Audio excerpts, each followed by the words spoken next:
psicológicos e psiquiátricos com finalidade de subtrair da mente a cristalização incrustada, obstáculo imediato ao auxílio mental que o enfermo pode prestar a si mesmo. Vejamos como o médium desdobrado descreve tal ensinamento. Albert manda que eu fixe o olhar demoradamente sobre os órgãos. Estão todos estraçalhados. Não existe o coração. É somente uma porção de carne. Ele diz que esse espírito vai demorar muitos anos, até que venha a reencarnar. Não há como proceder a uma modelagem agora, porque ele registra muito fortemente o suicídio em sua mente. Mesmo que a modelagem fosse tentada, a mente dele a desorganizaria. Vejo que o instrutor toca a parte encefálica do paciente que observamos. Quando seu dedo atinge determinados pontos cerebrais do perispírito inanimado, pois o espírito está em coma, uma parte do corpo parece estremecer. Mostra-me em um telão a imagem cristalizada. É como um cinema. As imagens do suicídio são sequenciadas, parando bruscamente no instante fatal do desencarne. Dizem que essa imagem final é que está cristalizada e que precisa ser removida. Eles apenas quiseram fazer-me uma demonstração. Uma vez que esse espírito seja despertado e induzido a elevar a sua autoestima, diz Albert, será removido para a modelagem dos seus órgãos. 3. Suicidas. Para observação de suicidas, os médiuns após o ato do desdobramento, muitas vezes eram levados a regiões verdejantes, de oxigenação abundante, e aconselhados a absorver profundamente o magnetismo ambiente, quais mergulhadores, que para adentrarem as regiões oceânicas submersas, fossem submetidos a exercícios de relaxamento, absorção, mentalização e retenção de fluidos vitais em seus organismos. A parcela suplementar de fluidos absorvidos funcionava à guisa de reserva, pois adentrando em regiões de vibrações hostis, cumpria-lhes manter o equilíbrio, observar com atenção, narrando em detalhes e com fidelidade tudo o que lhes fosse mostrado e explicado, tarefa que exigia um esforço redobrado de concentração, em região em tudo desconhecida para eles.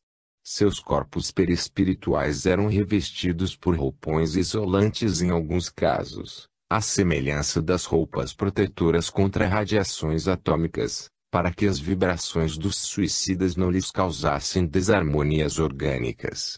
Recebiam passes reconfortantes e eram amparados, devido à rudeza das cenas, frente a corpos retalhados, objetos de estudos, mas igualmente, visão macabra a quem os observasse. Tocavam ainda os cadáveres, arguiam, descreviam, pesquisavam, admiravam-se, sentiam repulsa frente aos restos humanos, mas a tudo se submetiam de boa vontade, porque sabiam do amparo do Cristo, pela nobreza da tarefa que executavam. A cada encontro, os espíritos reforçavam o conselho: é preciso estudar mais o corpo humano, o cérebro, os sistemas, a vida. Depois, de quando em vez, eram levados para um mergulho no mar, em cachoeiras, singelo presente e prova de carinho, para quem cumprir o dever com dignidade, sem decepcionar aos amigos ou desgastar a confiança que unia os dois grupos em um mesmo objetivo, o conhecimento. Assim aqui, com imenso respeito pela dor alheia, descrevemos as marcas ulcerosas dos perispíritos dos suicidas. 4. Suicídio por arma de fogo. Transcrevemos a narração da médium, para que os detalhes e as particularidades do ambiente fossem mantidos, bem como as palavras originais dos nossos instrutores. Os espíritos nos dizem que vamos a uma região de psicosfera muito densa, com finalidade de observar suicidas que já foram recolhidos do vale, e cujo gênero de morte foi o petardo fatal da arma de fogo. Estamos caminhando em uma estrada bastante estreita, em formação indiana, no que me situo no meio da fila. Nesse instante sinto como se o clima começasse a mudar. Assemelha-se a um final de tarde prestes a escurecer. Chegamos a uma espécie de hospital, e um senhor de cabelos grisalhos nos encaminha a uma ampla sala. Aqui existem 4 espíritos que desencarnaram por suicídio. A localização do tiro que cada um deu em si encurtando-se a vida, foi diferente em cada caso. Tiro no coração, no ouvido, na testa e na garganta respectivamente. Cromwell coloca a mão em minha cabeça e sinto algo como um revigoramento. Não tenha medo, disse-me. O medo pode afetar a sua observação e a transmissão do quadro. Esses espíritos encontram-se na mesma condição do instante do desencarne. Esse espírito que você está observando, tiro no ouvido, há quanto tempo desencarnou? Há 15 anos. Mas apresenta-se tal qual se infelicitou em tão triste momento. A condição é a mesma. O instrutor diz que ele se encontra em uma espécie de coma, apesar de ter sentido todo o drama comum a esses casos, tal como o efeito da decomposição cadavérica e a repercussão das picadas dos vermes em seu corpo. No entanto, apresenta-se como auto-anestesiado numa tentativa de fuga da realidade. O tiro penetrou o ouvido direito e saiu na região frontal. Observo atentamente a sua cabeça. O cérebro está esfacelado, o crânio rachado, as circunvoluções cerebrais por onde passou o projétil estão destruídas, o sangue jorra pelo nariz, ouvido e pela boca, e todo o seu rosto é uma expressão horrível de pavor. Os técnicos estão colocando nele um aparelho, algo como um capacete, no qual através de fios passam energias retiradas dos vegetais, do fluido universal e deles, técnicos. É engraçado. Sempre me dizem isso quando se reportam algum tipo de terapia usada. Deviam detalhar mais, você não acha? Os espíritos que atuam com essas energias são técnicos especializados nesse tipo de atendimento, e para isso estudaram bastante na espiritualidade. O instrutor explica que esse paciente, ao reencarnar, terá uma morte prematura, ou simplesmente nascerá morto, por ser portador de um cérebro danificado, havendo a necessidade de uma ou mais existências nessas condições, para que as células especializadas do seu cérebro possam ser modeladas pela ação organizadora do corpo físico. Ele reencarnará breve e apresentará hidrocefalia, no que viverá algumas horas, ou dias apenas. Na segunda tentativa reencarnatória, ele ainda apresentará lesões em seu cérebro perispiritual, que serão repassadas ao físico sob a forma de doenças mentais, epilepsia, paralisia cerebral ou patologias semelhantes. Mas ele tomará conhecimento disso? Não. O caso dele será semelhante ao de alguém que tomou uma anestesia, fez uma operação, e após esta, recobrando os sentidos, não sabe o que lhe aconteceu. Os espíritos não poderiam fazer a modelagem da parte cerebral afetada para que ele reencarnasse em condições de saúde? Tecnicamente sim. Mas, existem regras básicas que impossibilitam esse procedimento. Quais? A lei de causa e efeito e o problema consciencial do espírito. Um suicida traz sempre na consciência a lembrança do gesto deslocado que lhe tirou da arena de lutas necessárias ao seu próprio crescimento. Considera-se às vezes um fraco, um covarde, indigno de comiseração. Por mais que seja modelado o seu perispírito, a sua consciência irá cobrar, exigir reparo daquilo que foi danificado.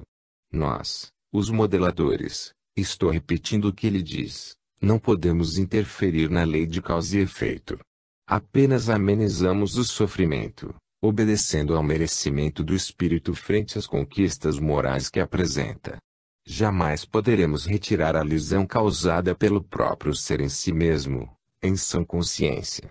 Só Deus pode modificar esse comportamento.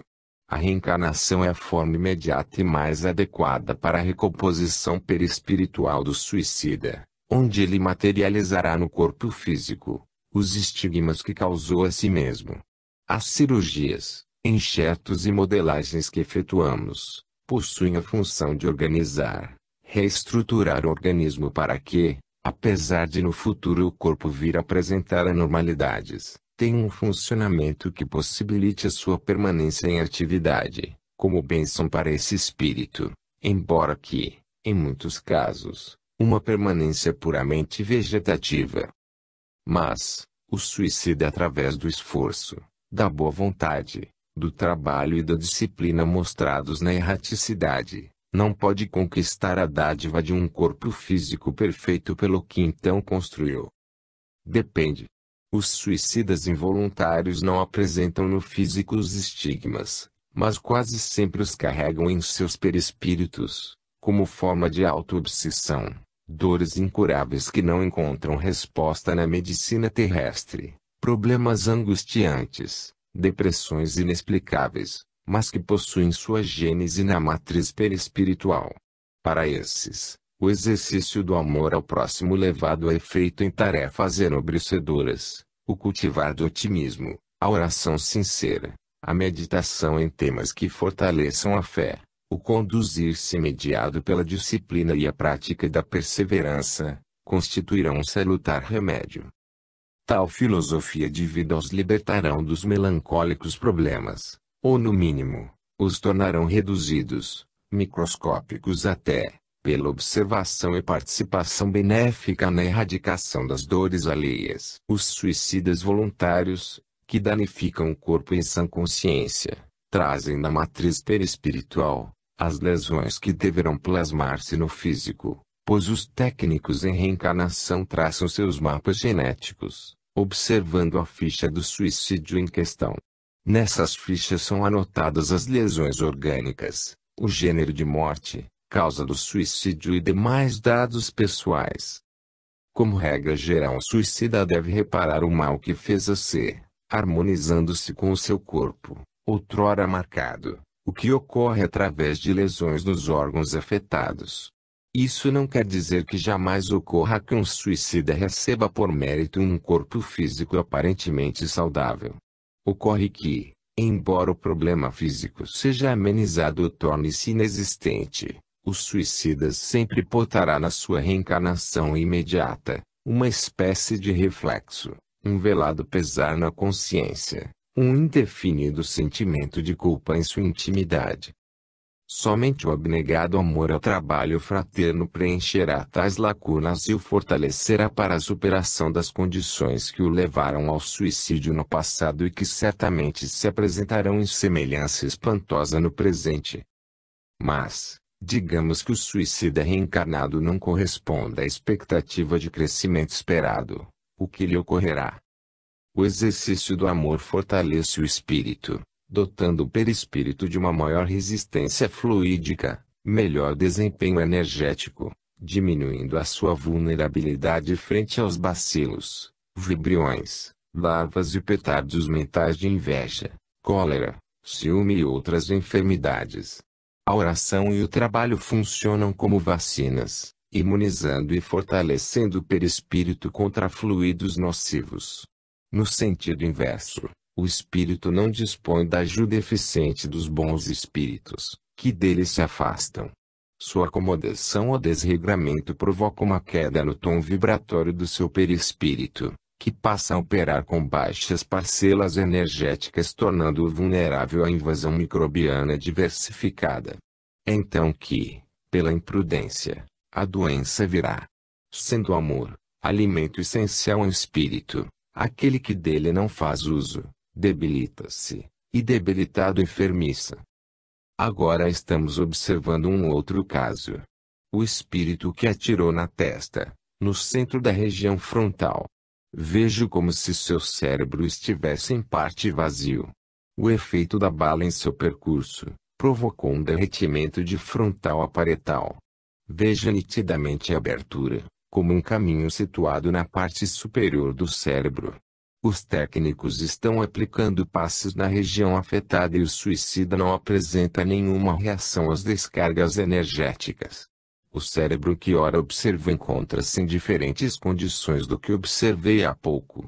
No outro eu vi a massa cinzenta, as circunvoluções, os neurônios. Este apresenta-se algo transparente, sem as partes que eu citei. Parece uma forma com os detalhes que precisam ser materializados. Dizem os técnicos que neste caso existe a necessidade de modelação de um novo cérebro para que o espírito possa manifestar a sua vontade, o que não pode ser feito sem os centros de controle que foram afetados pelo tiro. Estou vendo acima de sua cabeça cenas confusas. Parece que ele pense e de imediato desfaz o pensamento.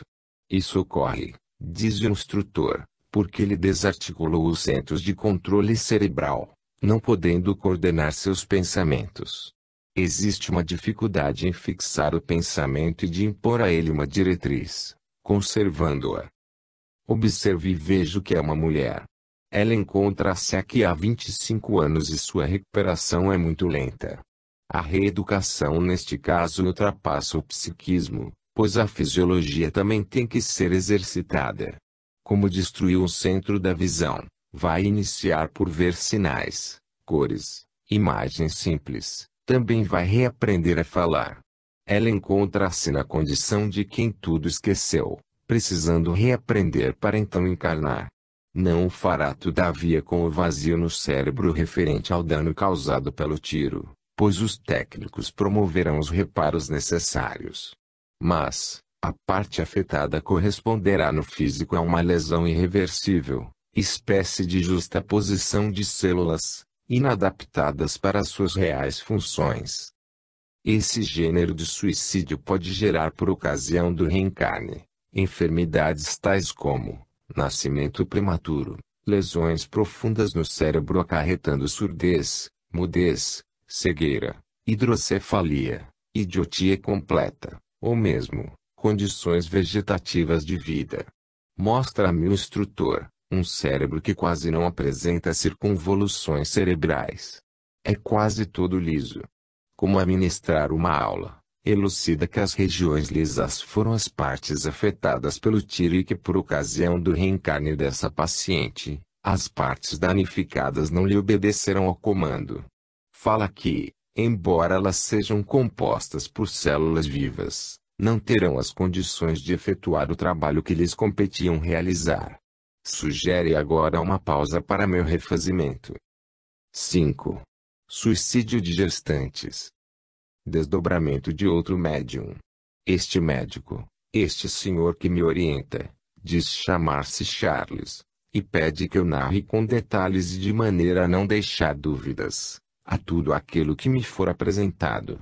Pergunta-me se li a respeito do suicídio de gestantes, no que se refere à anatomia e fisiologia da gravidez e do feto. Respondo-lhe que não, e ele lamenta, sem contudo repreender-me. Afirma que a razão de suas dúvidas, dúvidas do dirigente, não está na complexidade do que eles explicam, mas na maneira como nós transmitimos, em forma sintética, na linguagem telegráfica, sem os detalhes técnicos exigidos para uma perfeita assimilação. Vou ler a placa fixada à porta, Centro Obstétrico Perispiritual. Na mesa de operação, uma jovem desencarnada, e ao seu lado alguns médicos e uma senhora já idosa, que acompanha a cena compadecida, mas ao mesmo tempo carinhosa. Essa senhora, explica a Charles, é uma espécie de tutora da jovem suicida. Iniciando o parto, à semelhança dos praticados em nossos hospitais, vejo que fazem uma incisão para a retirada da criança pelo ventre. Essa jovem, desesperada pelo abandono do namorado, após ingerir várias drogas para provocar o aborto sem lograr êxito, pois a gravidez já se avolumava pelo 6º mês, atirou em sua cabeça. O desprezo que ela sofreu provocou-lhe o primeiro trauma, que afetou o reencarnante. As drogas para o aborto aumentaram-lhe a aflição, até que o tiro veio romper o laço que os unia, permanecendo o perispírito materno, apenas guardando o perispírito reduzido, no que está sendo retirado. Até este momento, o espírito materno encontra-se desacordado. A criança retirada chora. É curioso. Tudo como se fosse na terra. A criança é recebida por uma enfermeira. Estamos observando o cérebro da suicida. Ela tirou no ouvido. Houve uma espécie de explosão no cérebro. Os técnicos retiram dele substâncias enegrecidas, devagar e parceladamente, qual se procedessem a uma asepsia, no que é seguida de recomposição de neurônios, fibras. Ao mesmo tempo em que os médicos trabalham, um outro técnico faz anotações. Sempre noto a presença de alguém fazendo anotações na tal ficha kármica. Na parte superior da ficha está escrito: homicida e suicida. Segue-se o nome, o nascimento, a data provável em que deveria desencarnar, o volume de forças vitais por ocasião do suicídio, estado mental, grau de instrução, ambiente em que viveu, data, local, gênero de suicídio, órgãos atingidos. Puxa! Não deixam escapar um detalhe sequer. Todas essas informações serão averiguadas por ocasião do projeto do seu mapa kármico a ser elaborado para futuras encarnações. Vejo agora a retirada de um líquido de um tubo, que tem a função de auxiliar na restauração do cérebro danificado. Ela precisa desejar recobrar os sentidos, mas para isso necessita de um cérebro modelado. Caso permanecesse com este danificado, não poderia expressar seus desejos ou recobrar a sua lucidez. Quando ela despertar, ainda sob o trauma do suicídio, tomará conhecimento do que fez. Verá as cenas da cesariana pela qual passou, ficando ciente de que causou a morte do filho, não sendo os prejuízos oriundos do suicídio restritos apenas à sua pessoa. Por essa razão é que os técnicos precisam atuar primeiramente em seu cérebro. O líquido usado possui função aglutinante e modeladora das estruturas cerebrais, atuando sob o impulso do pensamento e da vontade desses abnegados técnicos do mundo espiritual. Aqui também, e isso já está repetitivo, eles dizem que nunca é demais repetir esse fato: no cérebro ficará a marca do que foi lesado, pois mesmo havendo condições de modelagem de um cérebro perfeito, eles não interferem na lei do karma. Eles concluem dizendo como será o procedimento junto a esse espírito, quando ele recobrar a consciência. Eles irão chamar a sua atenção para a cirurgia feita. Ela verá a incisão pelo espelho no teto.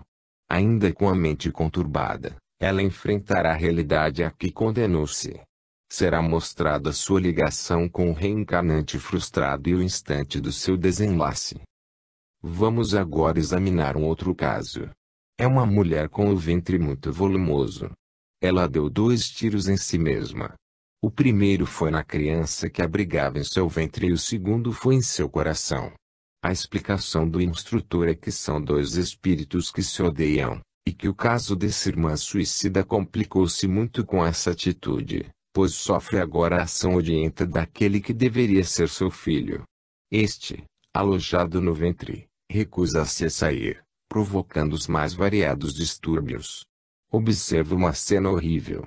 A criança parece querer rasgar o ventre materno. Ela apresenta a forma de um pequeno monstro. Isso é de assustar. Os técnicos me orientam para que eu não me impressione, pois vejo apenas projeções mentais desses 2 espíritos que se digladiam, em perfeita sintonia pelo ódio. O que estou vendo é a vontade, o pensamento tornado imagem, desse espírito que não chegou a encarnar. Enfermeiros ministram passes e tudo volta à normalidade. Vejo nesse instante apenas a mulher, com o peito e o ventre sangrando. Ligados a ela existem aparelhos, à semelhança de material hospitalar específico para respiração artificial. Procedem ao parto e recolhem a criança. É um menino. Ele possui uma forma escura, também de criança ao seu lado. Pergunto ao instrutor a razão dessa sombra, no que me respondem ser uma projeção mental dele, que queria permanecer naquela condição para massacrar a invigilante mulher que o atingiu. Ele fixa o pensamento nessa forma infantil, para que seu perispírito continue criança ligado às entranhas da mãe, para castigá-la. Apesar de a criança já encontrar-se no berçário, os espíritos não cortaram uma espécie de fio que aprende a mãe. Esse fio caracteriza a união pelo ódio, nesse caso de obsessão de desencarnado para desencarnado. A criança, que teve o seu perispírito avariado e não tem condições mentais para modelagem, Poderá ser auxiliada em reuniões mediúnicas, quando estiver pronta para tanto. A mãe, duplamente culpada nesse episódio, terá que passar por processos de descristalizações de imagens, reeducação mental, fortalecimento moral, doutrinação para ambos, sem contudo tolher-lhes o livre-arbítrio. Você falou que a criança parecia um pequeno monstro. Explique melhor este fato. São deformações perispirituais provocadas pelo seu pensar odiento. Por ocasião do parto vi uma criança normal, mas, observando detalhadamente, percebi que as feições eram monstruosas, talhadas pelas vibrações mentais dele. Diz ainda o instrutor, que este é um caso de vampirismo de desencarnado para desencarnado. Esse espírito que ora obsidia e vampiriza a mãe, se alimenta das vibrações mentais dela, podendo eles, técnicos, promoverem a separação, mas não interferem na vontade de ambos. Provavelmente nascerão gêmeos problemáticos, ou chifópagos, e que Deus os inspire na reconciliação, para que os danos não sejam pesados demais, vergando-lhes os ombros, dificultando a contemplação do alto, finaliza o instrutor. 6. Suicídio por retaliação. Antes do desdobramento da médium, fomos avisados que o estudo planejado para aquela noite, obedecendo a sequência já estabelecida, seria efetuado com a visita aos irmãos retalhados. Que orássemos e mantivéssemos a vibração elevada, posto que a dor ali no local da visita, é algo fora dos padrões a que estávamos acostumados a assistir. Eis portanto a descrição da médium, frente aos restos perispirituais dos irmãos a quem chamamos de retalhados. Sim. Entendi. Ditar de maneira clara sem procurar envolver-me emocionalmente. Primeiramente, observa um rapaz de idade entre 25 a 30 anos, que se atirou sob as rodas de um trem em pequena cidade do interior. A sua situação é lastimável. Foi partido ao meio pela locomotiva, e percebo as partes do seu intestino trituradas, o fígado partido, os ossos moídos. Mas, apesar do seu corpo físico ter sido partido ao meio, em seu perispírito isso não ocorreu. As duas metades encontram-se unidas por leve película que impede essa separação. Aqui, diz o irmão que nos orienta, se faz necessária a remoção de todos os órgãos afetados, sendo que alguns podem ser substituídos por outros já preparados. Assim como um transplante. Sim. Mas essa reposição ou substituição pode ser feita também utilizando 12 técnicas de enxertos nos tecidos lesados. Entretanto, no caso observado, por estar o rapaz alcoolizado durante o suicídio, seus órgãos encontram-se com outros fluidos nocivos, razão pela qual eles optaram por uma total substituição. Vão retirar todos os órgãos danificados e colocar outros, como ocorre em um transplante. Isso. Após a recomposição ou modelagem interior, eles procederão a uma cirurgia, semelhante a uma plástica, para unir as metades semi-separadas, unidas apenas pela película que citei. Encaminhamos-nos para outro suicida. Esse local onde me encontro é um hospital reservado para tratamento de casos graves de suicídio com grandes lesões perispirituais. A condição desse espírito é a de uma morte aparente, coma prolongado, algo como uma letargia, pois este é na realidade o desejo que predomina em sua consciência, abafando os anseios de vida que são naturais em todas as espécies. Se o suicida se arrepende na hora extrema, o que é comum, quando praticado o ato, conserva em sua mente o desejo de voltar a viver, favorecendo o trabalho dos técnicos. Tal não é o caso dos pacientes que observamos. Esse infeliz que está à minha frente, possui cortes profundos em seu corpo. O sangue parece minar dos seus poros e os pedaços do seu corpo procuram juntar-se sem conseguir recompor a anatomia humana, por demais prejudicada pelo comboio. Não há como identificar a fisionomia, visto que ele foi totalmente esmagado. Posso distinguir algumas vísceras que estão expostas, e que parecem tremer, em esforço desesperado para o retorno à vida. Será um processo lento de recuperação, diz o instrutor. Esse espírito ficou consciente no momento em que era estraçalhado na ferragem, e está ciente de que morreu mesmo, embora que, quando pequena réstia de lucidez atormentada se lhe apresenta, ele volte a reviver a cena, na qual permanece preso à cristalização demorada, sem se aperceber que, pela repetição do fato e a duração do estado angustiante em que se encontra, já lhe teria sido possível morrer 1000 vezes. Continua querendo anular-se em luta desesperada para sair do fundo poço em que se encontra. Ele não quer viver. Essa é a realidade do momento.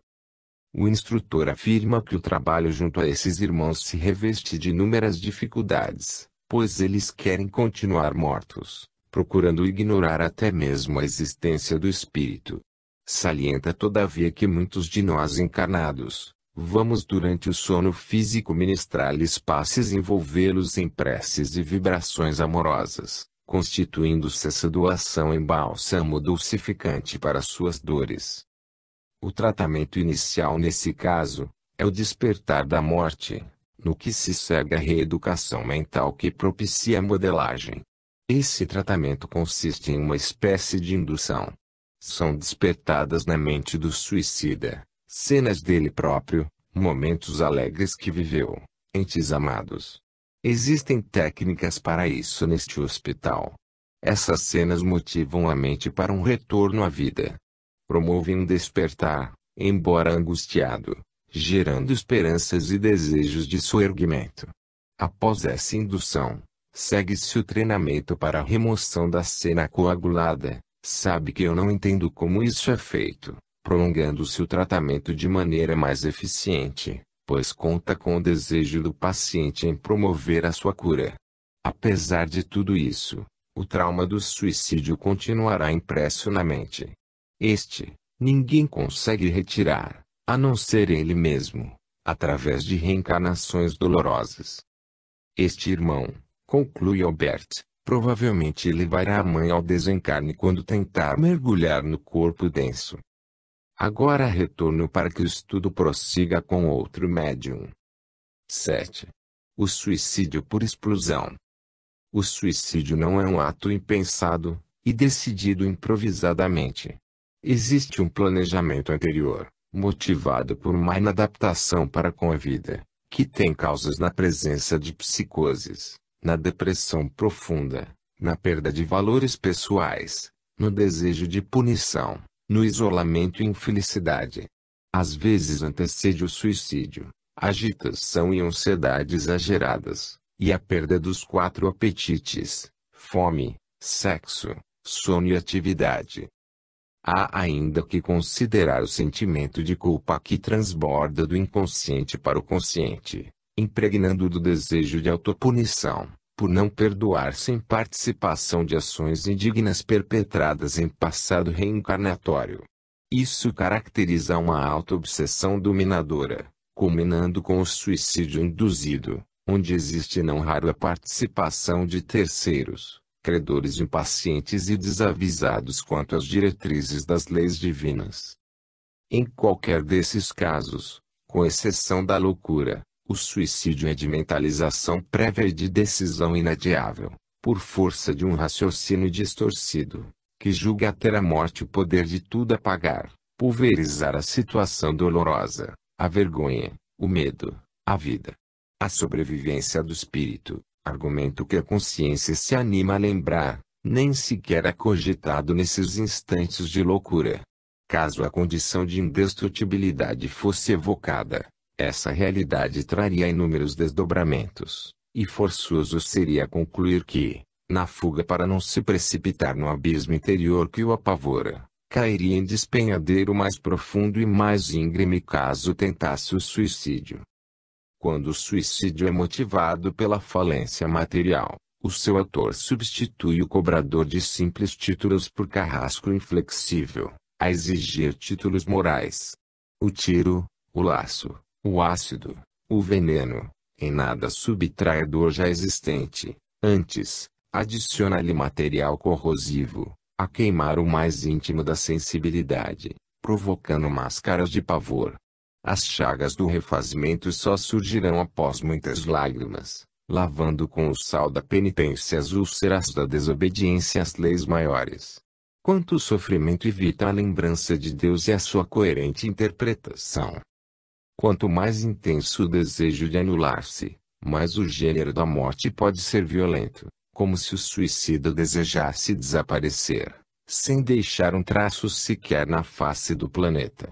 Quando a dor e a dificuldade forem tomadas como causas primárias para o crescimento e o amadurecimento espiritual, quando os homens lembrarem o convite de Jesus para buscá-lo, pelo menos quando se sentissem aflitos e sobrecarregados, pois os aliviaria, o suicídio já não ocupará os cenários trágicos dos rincões onde habitamos. Eis exposta a dor desses irmãos, na palavra do médium que os observa. Estou subindo. Volitamos, como se estivéssemos nadando. Estou muito bem amparado por nossos irmãos. Sinto o ar, a temperatura amena, e o instrutor me pede para observar o cenário abaixo. Vejo apenas nuvens, mas noto em minha coluna, na região sacra, um fio muito tênue e elástico que se perde entre as nuvens. Estamos descendo. Conforme você pediu para observarmos, já não estou mais com a roupa que usava.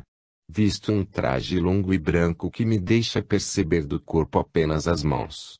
Todos usamos esse tipo de uniforme nesta excursão. O ar está começando a ficar pesado, dificultando a volitação para todos nós. Pareço estar submerso em uma substância aquosa, que dificulta a minha mobilidade. Chegamos, diz o instrutor. Estamos de pé frente a um grande portão e eu aproveito a pausa para perguntar: onde estamos? Em uma região situada acima do sul da Bahia. Agora colocam em minha cabeça um capacete, e me dão a vestir uma roupa protetora, tal qual as utilizadas por operadores de raio-x. Essa roupa, diz o instrutor, me protegerá das vibrações altamente prejudiciais que são emitidas pelos suicidas aqui residentes. Você pode descrever um pouco as particularidades do local? É um lugar bem guarnecido. Aparenta ser um castelo com um fosso que o circunda e que com ele contata através de uma ponte levadiça. Os corredores são longos, e acima das portas existem arcos que tornam a arquitetura agradável. A iluminação é artificial. Estava demorando, o quê? A costumeira recomendação: narrar com naturalidade e com fidelidade a tudo que observar. Eles riram da minha brincadeira, o caso que vou narrar. Meu Deus! É horrível. Esse irmão suicidou-se com uma explosão de granada. Quase todo o seu perispírito foi avariado. Ele se encontra sob uma redoma, para que suas vibrações não nos atinjam. Vejo a sua cabeça e nela tudo está fora de lugar. Os olhos, o nariz, a boca. Nada repousa em seu lugar. É como se você tomasse uma foto e a cortasse em pedaços para depois emendar, sem colar as partes nos devidos lugares. Em certas regiões do corpo não existe o tecido muscular. Apenas a forma transparente. Parece ter uma forma vazia por dentro dele. Os técnicos estão colocando um aparelho em seu cérebro. Desse aparelho sai um fio capilar de cor verde luminoso. Eles trabalham intensamente com essa substância nas modelagens, pois já os tenho visto em várias oportunidades manipulando e promovendo reparos em diferentes áreas do perispírito. Esse fio luminoso e plástico promove com a ajuda do meu ectoplasma a materialização da ponta do dedo desse espírito.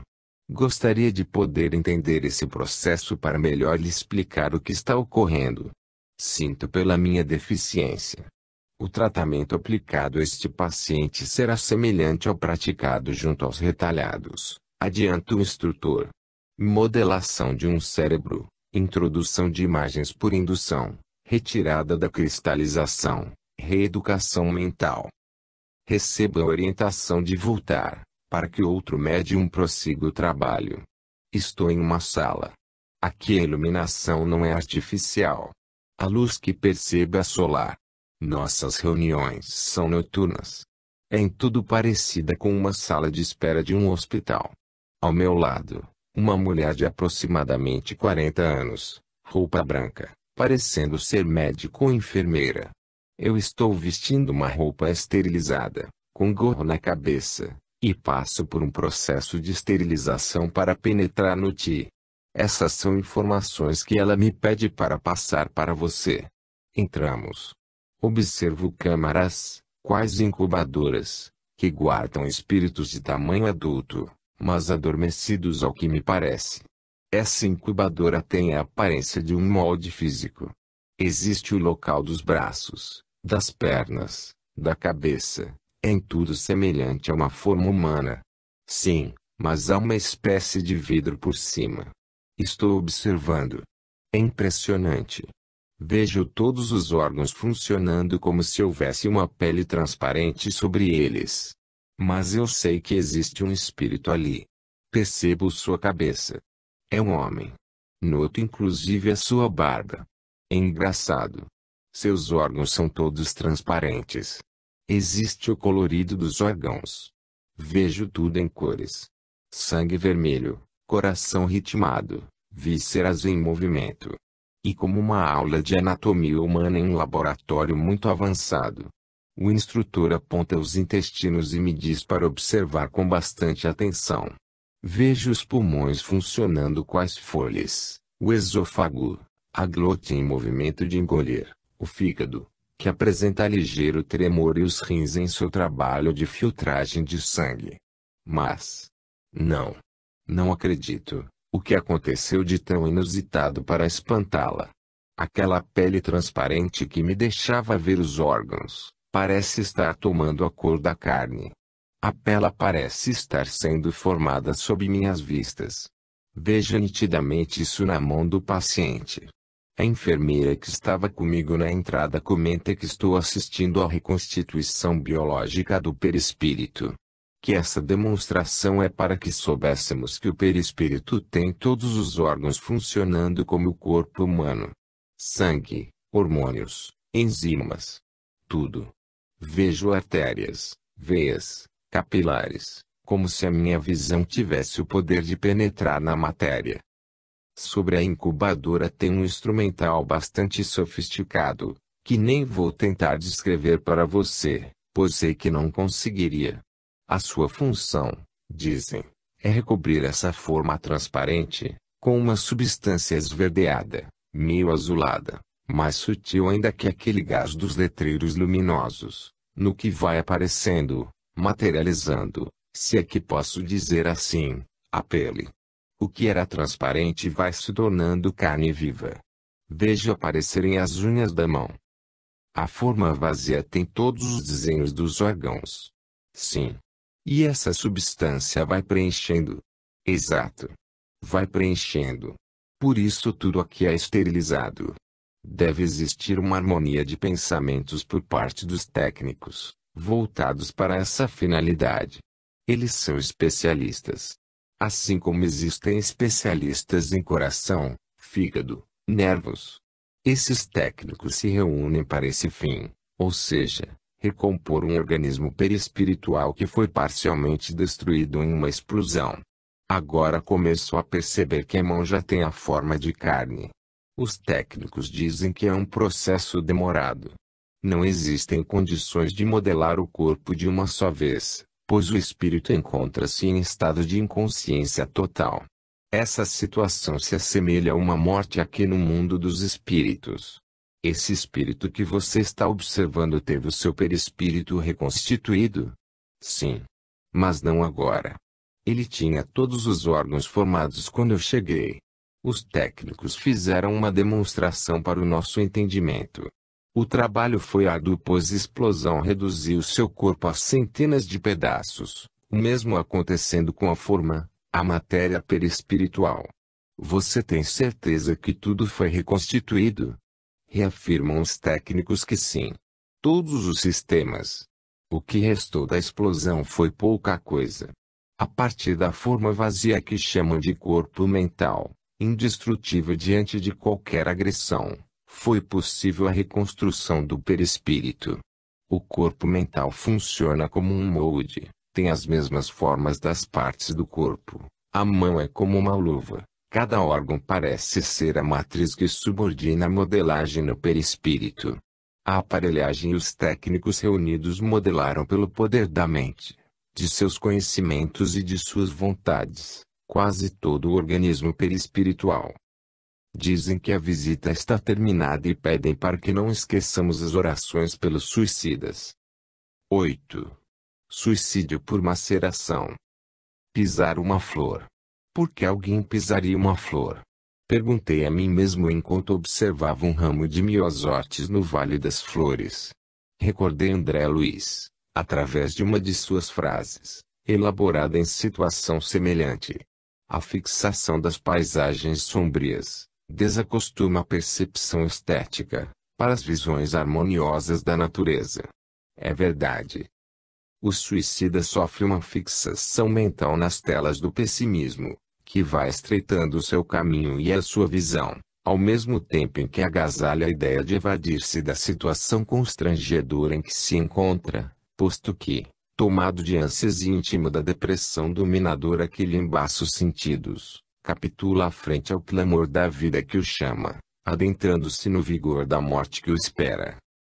Um instante de observação nas flores, nas nuvens, nos pássaros, traz à lembrança velhos conceitos e frases que nosso coração tem sede de acolher.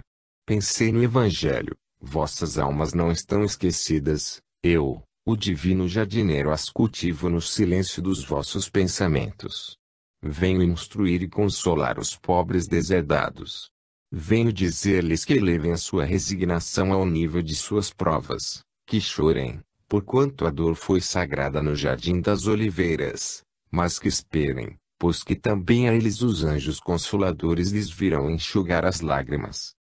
Lembrar Jesus na hora crucial significa desfazer o laço do enforcamento, fechar a janela do edifício, desengatilhar a arma, frear o comboio, deslocar o pé, resguardando a flor ameaçada. Sim. Acho que sei por que alguém pisaria uma flor.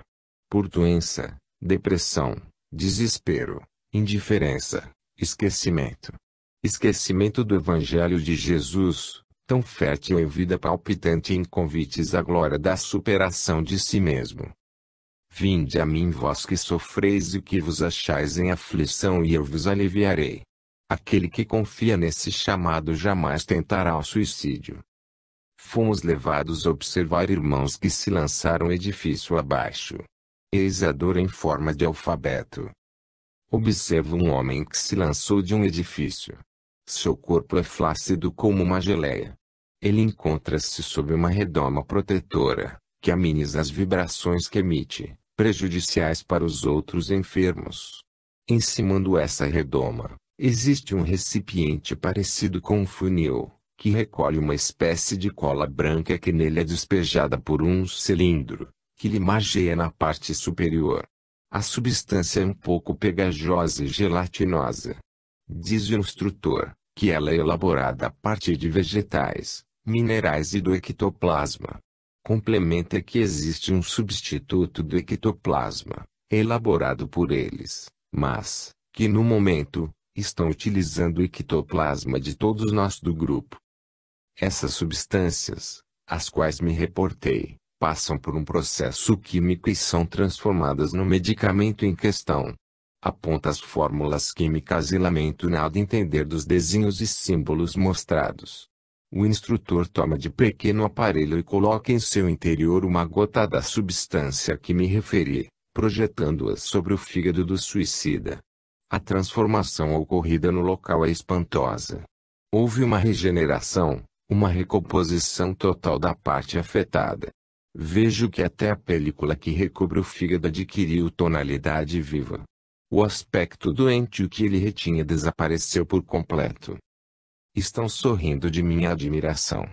Os enfermeiros falam que esse processo é muito lento, mas, que será desta maneira que todos os órgãos serão modelados. Desvio minha atenção para outros aparelhos.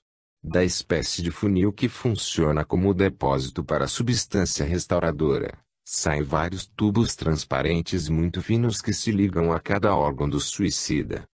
Quanto à utilização do ectoplasma dos encanados, ele lembra que muitas vezes, torna-se necessário passá-lo por um processo de filtragem, visando a desintoxiá-lo para a segurança de quem o recebe. Essa intoxicação ectoplasmática deve-se ao regime alimentar excessivamente carnívoro, ao uso de alcoólicos, temperos picantes e outros vícios mentais e materiais. Encerra as observações dizendo que esse irmão terá todo o amparo fraternal a que qualquer enfermo tem direito. E que Deus o ajude a jamais pesar uma flor novamente. 9. Suicídio por queimaduras. Quando criança, nos festejos de São João, queimei a ponta do dedo ao retirar milho da fogueira, no que entrei em convulsivo choro. Não quis mais o milho. Não mais olhei o céu riscado de fogos. Não escutei nem participei do restante das brincadeiras. A dor me exulou da alegria, pois que quase sempre são incompatíveis. Apenas os espíritos fortes aprendem a conciliar a dor com a alegria, a miséria com a conformação, a provação com a humildade. A válvula de escape da criança é o choro. Mas a do adulto jamais deveria ser o suicídio. Se queimar o dedo é doloroso, o que dizer de queimar todo o corpo? Transformar-se em tocha fumegante, dilacerar as mãos que poderiam plantar sementes, escrever cartas de amor, abençoar a velhice, postar-se em oração não é um ato típico das maiores loucuras. Que problema terá tal volume a exigir equacionamento através de dor tão superlativa? A miséria, o orgulho ferido, o abandono, o pesar, que por si só são braseiros para a alma, necessitam de mais calor para abrandá-los. A racionalidade diz que não. Que para sofrer é necessário um motivo muito forte, e que para suicidar-se não há motivos. Para grandes feridas, somente o unguento da humildade e da resignação promovem a cicatrização, patrocinada pela paz de espírito. Contudo, quem planeja suicidar-se considera a paz um objetivo inatingível, e um fósforo, material leve de fácil manuseio. Jesus. Se um raio tolhesse essa mão, ela sofreria menos. Lucidez. Ansiosamente aguardamos o teu reinado na terra, para que homens e mulheres, filhos diletos de Deus, apenas usem o fogo para aquecer seus corpos nas gélidas noites de nevadas invernais. Não há como não enternecer-se diante de tanta dor. Nosso amigo Albert pede que eu leia a placa que se encontra sobre a porta, Centro de Recuperação de Queimados. Tranquiliza-me para que nada tema e pede-me como sempre o máximo de fidelidade na descrição. Estou trajando uma bata branca, máscara e gorro. Recebo um instrumento parecido com um pequeno martelo, feito de uma substância semelhante à borracha, para que possa abater onde e quando ele mandar. Vejo dentro de uma incubadora de vidro, um perispírito. É o que me dizem, mas eu não estou acreditando. Parece mais um torrão negro. Não possui a forma humana, não tem pelos, e se ele não houvesse dito ser um perispírito, eu jamais acreditaria. Agora ele me diz, quando eu começar a tocar esse perispírito com o meu martelo, você deverá fazer a mesma coisa. Estou batendo na extremidade do torrão, e dele se desprende um pó enegrecido, muito semelhante ao carvão. Não notei nenhuma reação por parte do espírito, se aqui tem algum aqui aprisionado. Albert me diz para deixar de desconfiança e bater novamente. Desta vez, diz o instrutor, estou atingindo o local que havia sido a cabeça do suicida. Para esse tipo de dano causado ao corpo é necessária uma quase total modelação, posto que aqui quase nada é aproveitável. Vejo agora uma forma de aspecto humano, transparente, e diviso em seu interior, outras formas vazias, aparentando em tudo, órgãos humanos. Percebo que cada forma representativa de um órgão tem um pequeno furo, por onde se liga um catéter, pelo qual passará uma substância algo gelatinosa, que irá preencher todas as formas. Logicamente tais formas preenchidas formarão órgãos e sistemas do novo perispírito. É o que me explica o instrutor. Estou tocando a substância que vai formar os órgãos. É como uma borracha viscosa. Eu puxo e ela se mostra elástica e flexível. Manuseando com ela, cujo odor é bastante estranho, vejo que posso formar o que eu imaginar. Ela é quase transparente, sem a dureza da massa de modelar que nossas crianças usam nas escolas. Observo agora a substância ser introduzida na forma que tem o tamanho de um corpo humano. O cheiro é muito forte, uma espécie de vapor aquecido, como uma fumaça, entra em contato com essa substância, tornando-a quase líquida, e vai penetrando pelo orifício de cada órgão, preenchendo assim as formas orgânicas, ou formas dos órgãos. Todo o corpo está sendo formado aos poucos. Mas é tudo idêntico. Tem a cor dos órgãos? Ainda não. Quando um órgão se completa, é ligado a uma espécie de fio para que seja ativado. Veja se me entende. Já existem vários órgãos formados, mas estavam inanimados. Quando Albert liga um órgão a esse fio que parte diretamente do perispírito danificado pelo fogo, ele começa a funcionar, qual se tivesse adquirido vitalidade. Espere um instante. Eu preciso entender bem essa questão. O perispírito ficou praticamente inutilizado com o fogo e os técnicos estão modelando um outro com todas as suas minúcias, certo? Sim. Nosso instrutor explica que, ligado ao torrão existe o espírito, que é um ser imortal. E como o espírito está em todo o corpo e como Deus está em todo o universo, do torrão ele pode ativar o órgão correspondente, através de sua vontade. Fala que eu estou observando apenas uma parte do processo. Esse espírito já está aqui há alguns anos. Esteve longo tempo adormecido pelo choque. Quando despertou, incentivado por induções para um retorno à vida, aos poucos desejou viver novamente. Sem a ação mental dele, esse perispírito formado seria apenas um boneco plástico, e aquele torrão um pedaço de carvão inanimado. Quando alguém toca esse perispírito carbonizado, o espírito já desperto sente o toque, embora não possa responder ao mesmo, por não possuir perispírito à altura para lhe conduzir às emoções materializando-as em gestos concretos. Na recomposição do seu perispírito, o primeiro órgão modelado foi o cérebro, imediatamente ligado ao que fora a parte cerebral do antigo perispírito. Quando isso ocorreu, passei a ver o novo cérebro funcionando, como se fosse de verdade, com colorido, vitalidade e funcionalidade que caracterizam os cérebros humanos. Albert pede-me para corrigir, no lugar de como se fosse de verdade colocar, de verdade.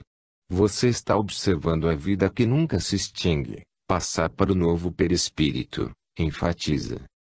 Na realidade os técnicos modelaram com a ajuda do corpo mental e da vontade do espírito, um corpo perispiritual semelhante ao anterior.